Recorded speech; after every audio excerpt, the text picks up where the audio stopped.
Hi, welcome to A Punk with Toys. My name is Lawrence, and in this classic review, we're going to be taking a look at the G.I. Joe, A Real American Hero, the G.I. Joe hovercraft, also known as the Whale. Now, oddly enough, this is one of the vehicles, one of the few vehicles that I never called the Whale. I always called it the hovercraft. One of the other ones was the hydrofoil. I never called it the moray. But anyway, this is not my original. This is an actual vehicle that floated, though. I think anyone that has it knows this thing and the APC were not going to go down. They were not going to get waterlogged and sink. And this one is complete. I purchased it off a buddy about 10 years ago. This thing and everything that I purchased off him is almost in minty condition. The only thing that I was missing are these two vanes at the back. I was actually able to pick one up at a garage sale where a guy was selling all kinds of toys. And the other one, I have to say, give a big shout out and thanks to Aaron the Toy Enhancer last year at Joe Fest. When I stayed at his house, he had one and he gave it to me. So thank you very much. So I can actually have a complete Whale. We're going to take a look at this. We're going to go over everything that it came with, all the little crevices, doors, vehicles, depth charges. This thing was chocked full of so much play. And it's truly one of the best vehicles ever made, bar none, in any scale, in any, by any company, any product. I know I'm going on and on. It was everything, all right? It really was, but we're going to get into it a little bit more. Again, you can see the wheels on the bottom. We know that there's a piece on the bottom here. So anyway, I think I've chatted enough. I've mentioned, oh boy, and something fell. We're going to make sure that's fixed before I do this. Anyway, before we get into this, please take a second, hit that like button, hit that subscribe button, hit that bell notification so you're notified every time I drop a classic review of these G.I. Joe O-rings. Alright, so where to begin on this? There is so much to go over with. So quickly, let's just talk about everything that this thing actually comes with. So you're going to have 2 rocket pods, or missile pods with 4 missiles. Alright, they all easily slide out. Now these always seem to be bent, very flexible, a lot like the actual, a lot of the G.I. Joe weapons today. But looking at it here, you have the 4 fins on the back, 4 fins on the front. Alright, then you have the little piece right down here. And you can look at the detail. I don't know, I think these had a sticker on it. I could be wrong. Again, this is not mine, and stickers are not my specialty. So, but it was very flexible, so they all seem to be very warped. But they did slide in and out really easily. And I think this was one of those ones that when this broke, if you had one that broke, you always tried to make it like Matrix from Commando. You wanted it to be on his shoulder. All right. Over here, we have a little motorcycle that slides right out. All right. And this is actually what fell earlier on the video. And looking at it here, it is a very unique looking motorcycle. It does have 2 working wheels. Looking right down here, you can see where the engine is. Again, just a little bit of detail in it. It does turn back and forth. Here are I'm assuming those are supposed to go on the back because those would be tail lights. All right. But this is all nice detail. You got these nice little rims on it. And I can take this Sergeant Slaughter. And you can kind of fit them on there. Not the easiest thing to do because, well, they don't have any swivel wrists. But if you're able to get them on and have them kind of ride really weird, you can. And it was very small. This was, we always thought of for like little reconnaissance, all right? So there is that. And it actually does stand up straight because the wheels were flat. All right. Over on this side, we have 5 depth charges. And this was always pretty cool. Now, I know these always seem to get lost. But when you looked at them here, if you moved this here, each one was supposed to fall down on its own. Now, if you're in the water, this would just kind of float there on its own. Now, again, depth charges are supposed to sink, but let's be honest, you don't really want this sinking to the bottom of the bottom of your pool or your bathtub, wherever you're at. And again, not much detail, just some lines through it. Little bit of a danger. Again, I don't know if that's how they're supposed to be. I don't think that they were, but I could be completely wrong. All right, I'm going to move these all off here just because I'm going to be flipping this upside down and moving it. We definitely don't want that. Don't want to lose them. That's what I'm trying to say. So, all right. And then the other little vehicle that you have in here is the little skiff, all right? So if you pull this down here, you have a little skiff inside of it. You can actually put a figure on it. And then when you press the button, it shoots out. Now, I do remember as a kid, this thing would always pop off too. But when we kind of look at it, once again, it has like a little drivetrain here. I guess that's what you're going to be sitting on. It's got the glass to kind of protect them probably from the water. It's supposed to float. If I remember correctly, this thing sank about as fast as the Shark.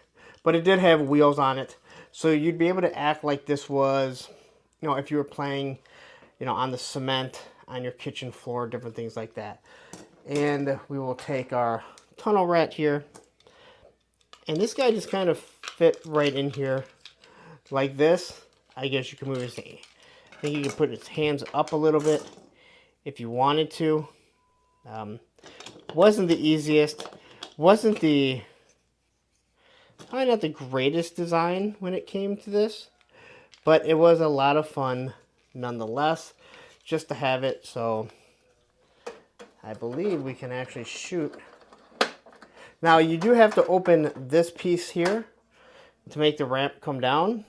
Alright, and now if we hit it, there comes Tunnel Rat shooting out, going on a little reconnaissance mission. Alright. Now let's look at everything else this thing comes with. Alright, so quickly, there's the contraption. You can see it's still in good shape. Looking right here, the detail on the ramp, it actually looks like it's that metal grating, so they actually could walk up on it, but they made sure that you had this little piece here so you can kind of reach your finger in. Again, I'm an adult and I'm a smaller adult and I have a hard time, so this was really meant for kids to get there. Telling you to keep clear. You got your sled launch, unlatch, then you're going to have your ramp access. All right, so we'll kind of quickly go around this. I'll try and show it off the best that I can. So if you know anything about hovercraft, this is really supposed to balloon up and then you're gliding across everything. So it's literally just hovering. And then you have the air over here that's going to push it. So you don't have wheels on an actual hovercraft. It's actually, it's not levitating, but the air is pushing it down. There used to be one down the road, not like this, a small little personal one that I always thought was super cool. So, but when you look at it, that's how it's meant to look. Like it's that tubing that's going around it. All right. And it goes 100% completely around it. And it's telling you to stand away because you don't want to get sucked into it. Actually, I don't know if that's the reason why. I'm just saying it is. All right. We quickly looked at the missile pods. And you can see the way they are. Now, they are a little loose. At least this one is. So it tends to fall down. But they're actually meant so they can go in the up position like that. You can fire. They do twist back and forth. You only have so much of a range of motion, which is fully understandable. Here you can see the mechanics kind of leading up to it. Here we have hooks. So you're going to be able to put it against your dock so you don't have to worry about the waves blowing it off. But then again, you can just pull it up on land. It's not a big deal. You got this big cannon here. It does raise up. It actually stays in position if this piece doesn't break. This piece was notorious for breaking. All right, now I can't get this to stay anywhere else other than straight up. And you can see here, they even make it so it gives you a little spot where it can kind of hook in. But these little pieces on the front, they were easily lost. So a lot of people just had like a straight cannon that looked like that. All right, this here actually gave it some actual depth, some feel to it. But you can see the mechanics all leading up to it. So this is the type of stuff that you're going to be able to work on. All right.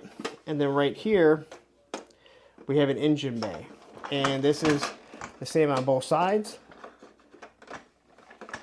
And it just kind of lifts right up. And again, here you have the grates. This is clearly, I'm going to assume, where you're going to get some ventilation out of it. But if you want to have clutch, cover girl, someone working on the engines, there's part of your engines, your hydraulics, different things like that. That's going to help. Maybe it's going to run this. Who knows? Again, I'm sure if someone has the actual schematics, the blueprints, it can tell you exactly what everything is. When you look at the front, we got the same thing. It's telling you that we got some vents here. We got the panel removal. Again, more hooks here, and there's the button so we can launch this. And you can see it's depressed right now because that's not locked in. Up on the top, you got some nice glass. These were always easily knocked out, so be very careful, especially if you still have it. And then you have these dual, I believe these were 50 cal machine guns. And I always loved that they were offset. And I believe they were offset maybe because they're supposed to be firing at different times. But you can see all the mechanics sitting right there. This does turn, well, it can turn all the way into here, but I don't think that's where you actually want to be firing if you have someone here. But you have a lot of firepower on this thing for being such a small vehicle. But not a small vehicle. For being such a vehicle that's going to be carrying so much things. You think about the APC, it had like one cannon on it. When we get to the Moray, you see a lot of firepower also. All right. And then coming over on this side, it's pretty much identical. When we get to the back, we have where the depth charges are, and it's got this little slide here. All right.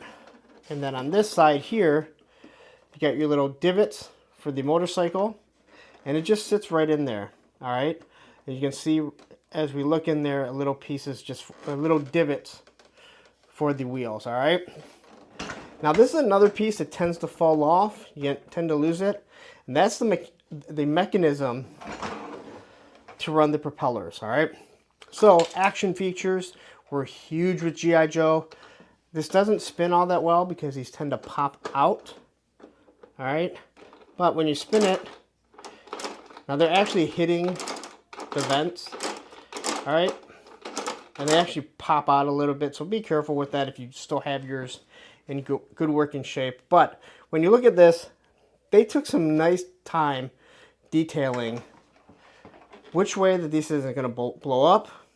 All right. When you're going to be turning side, left to right.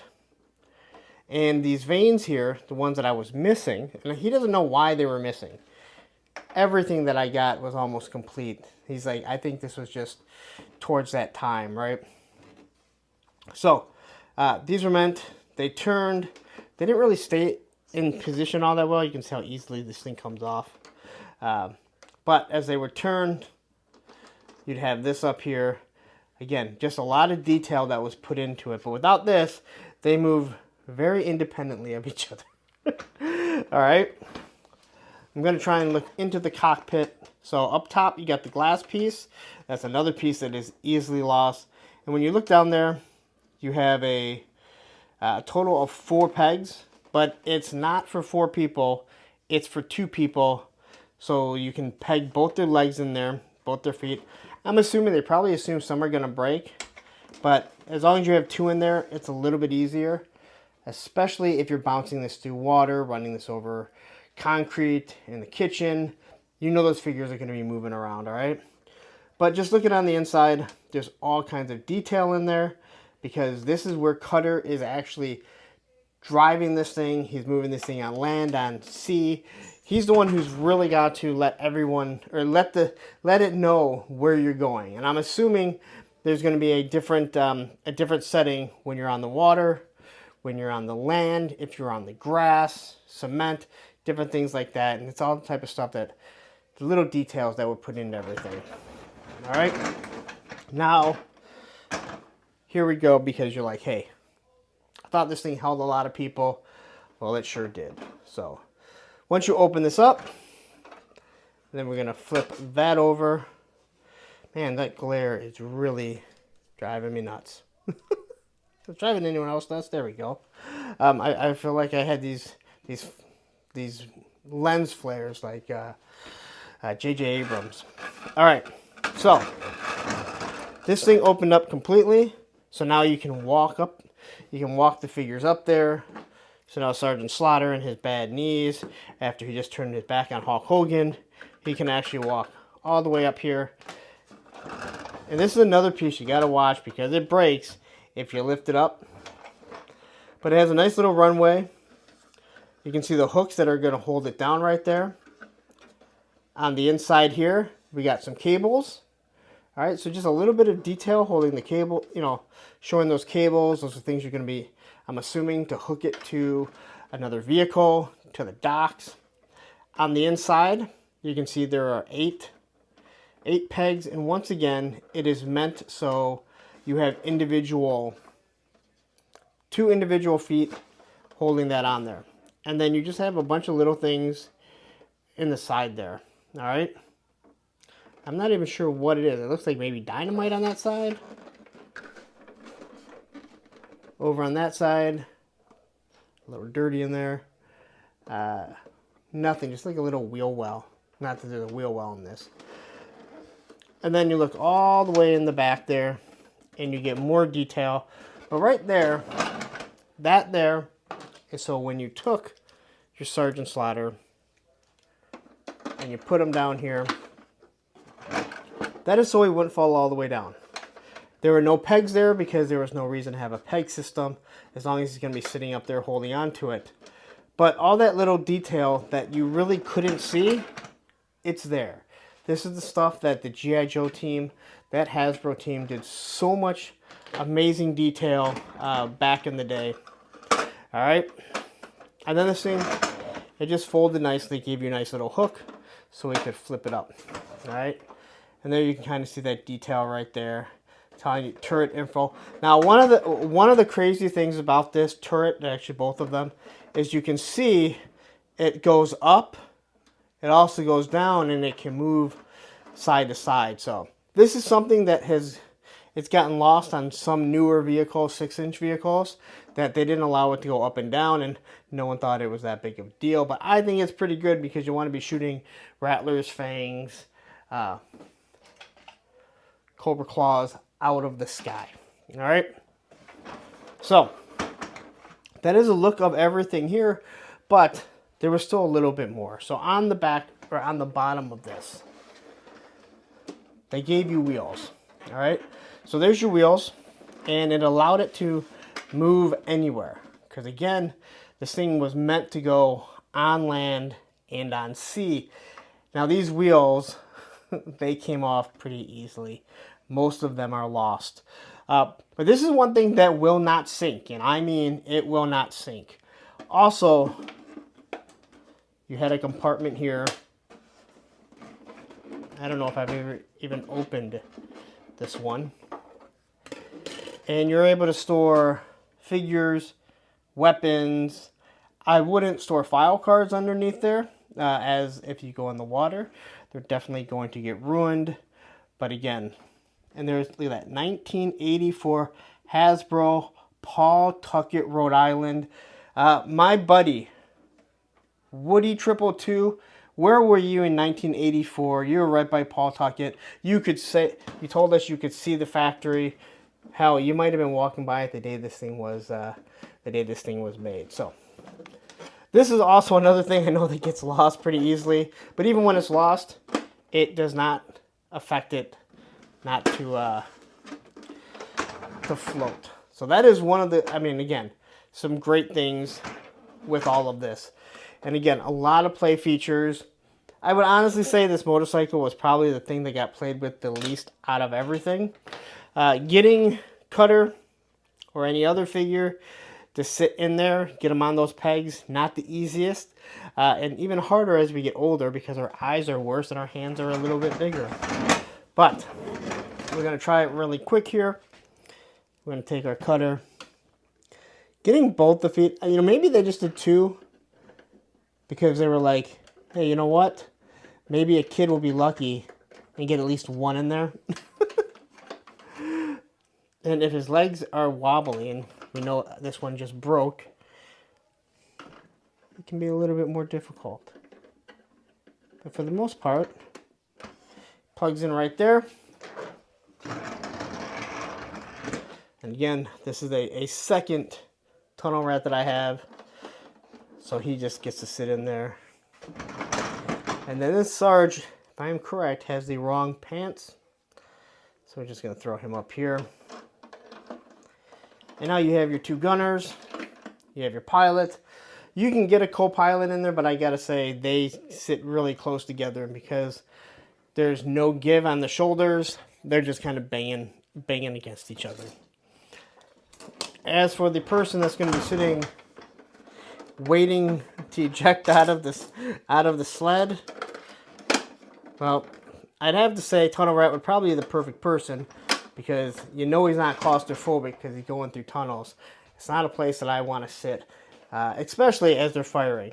So here I was kind of showing you on this one here, I can actually raise it in any position. It actually stays. These clips haven't broken, haven't gotten loose. You can even see right here, this is kind of warped a little bit, so it doesn't sit flushed. I'm not going to complain about it. But I know a lot of people say, hey, you review stuff and you complain about stuff, but who knows if that's how it was. Over 30 years, it got beat up. And the depth charges, we just kind of drop right in there. I think we all had little cans, pop cans that had something like this, or battery holders. But there you go. That actually went a lot easier than I thought. But just so much detail, so much playability in this. And again, knowing that you can take it to your aunt's pool and play with it. You can take it in the bathtub, or you go over to grandma and grandpa's who don't have a pool, and you can maybe play with it on the kitchen floor while your parents are chatting it up and doing all the good stuff. And so much detail. And again, you're able to store a whole bunch of figures in here. And again, I think, you know, maybe you can only stand 4 figures in there, but you can pile in a whole bunch. Let's be honest, we all found a way to pile a whole bunch in. We were going to someone's house to play. So anyway, there you are. That is a classic look at the G.I. Joe hovercraft, aka the Whale. All right, so there you go. That is the Whale.